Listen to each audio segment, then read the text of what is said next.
Have you ever been there, on the receiving end of someone's anger, and you just freeze? You feel completely stuck?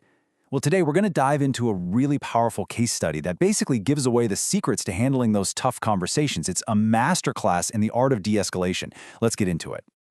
So what is the secret to disarming anger? Here's a hint. It has nothing to do with winning an argument or proving that you're right. Nope. It's actually about a specific set of communication tools that can literally transform a conflict into a connection. All right, so our story starts right at the boiling point. We're in a place where emotions are pretty much always running high, a post-operative hospital ward. Okay, so here are our two main players. On one side, we have the nurse. Her goal is to take care of her patient, but first she has to deal with an angry relative and explain a delay. On the other side, the relative. All they see is their father in pain. They've been waiting for hours, they feel completely ignored, and they are furious. You can just feel it, right? Two very different realities about to collide. And there it is, the moment of impact. The nurse walks into the room and is immediately hit with this tidal wave of hostility. No time to get ready, no gentle hello, just raw, unfiltered anger. So how do you even respond to that? Well, this is where things get really interesting. We're about to witness a total masterclass in staying calm and see these de-escalation techniques play out in real time.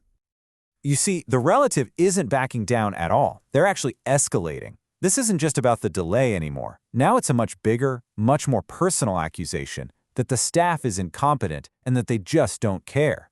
This is a critical moment. Now, think about it for a second. What's the natural instinct here? To get defensive, right? To fire back with, hey, we're really busy, or we have other patients.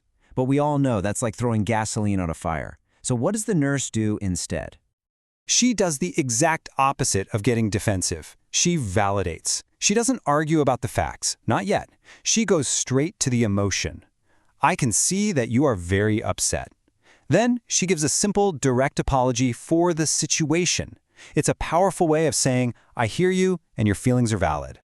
But it's not over. The relative is still pretty skeptical. The anger hasn't just disappeared. They push back and demand to see the doctor. And this is so important to remember. De-escalation is not a magic trick. It's a process. That first step didn't solve everything, but it did crack the door open for communication. And here's the next brilliant move. The nurse doesn't say, you can't see the doctor. She validates the request first. I completely understand. And then she calmly states the fact. And notice, it's a reason, not an excuse. It's a specific, critical emergency. Huge difference. And there it is, the turning point. The anger finally breaks, and we see what was really hiding underneath it all. It wasn't just rage. It was fear. It was helplessness. It was just a person who was heartbroken, seeing someone they love in pain. The nurse's calm approach created a safe space for that vulnerability to finally come out. And there we have it, a complete 180. The conversation ends not just with cooperation, but with an apology from the person who was initially so furious. The nurse managed to turn an adversary into a partner. Absolutely amazing. So how in the world did she pull that off? Let's pop the hood, so to speak, and unpack the specific tools she used from her de-escalation toolkit.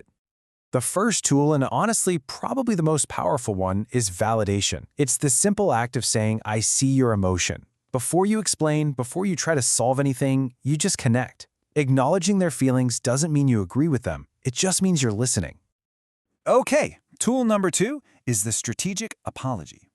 Notice how the nurse apologized for the delay, the situation, not for being a bad nurse. This is key. It lets you show empathy for their experience without accepting personal blame, which helps you avoid getting defensive yourself. Then you've got softeners. Phrases like, I hear your frustration, or would you mind if I... They're like linguistic cushions. They soften the edges of the conversation and make requests feel more like a collaboration instead of a demand. They just lower the temperature in the room. I mean, just look at the two paths you can take. The defensive response is just an excuse that completely dismisses how the other person feels. But the empathetic response, it validates their feeling first, and then it provides a clear, respectful reason. The outcomes of these two approaches are just worlds apart. And finally, we have the pivot, redirecting.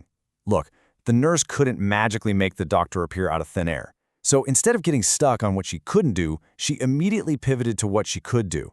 This is a total game changer because it moves the conversation from the problem to a solution, and that gives the other person a sense of progress.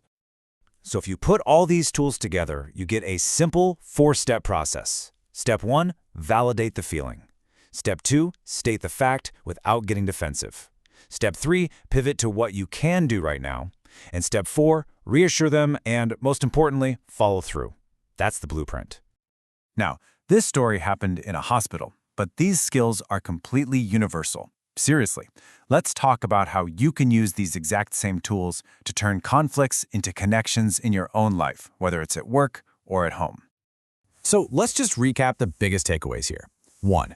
Acknowledge the emotion before you even think about arguing the facts. 2. An apology isn't an admission of guilt. It's a bridge built with empathy. 3. Always focus on what you can do. 4. Remember that behind almost all anger, there's usually fear or frustration. And 5. Calm is contagious. Your calm can literally change the entire dynamic. So I want to leave you with this final thought. What if we reframed anger?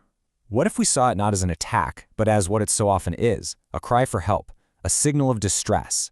If you think of it that way, it changes everything about how you react. So the next time you're faced with that cry for help, how will you choose to answer?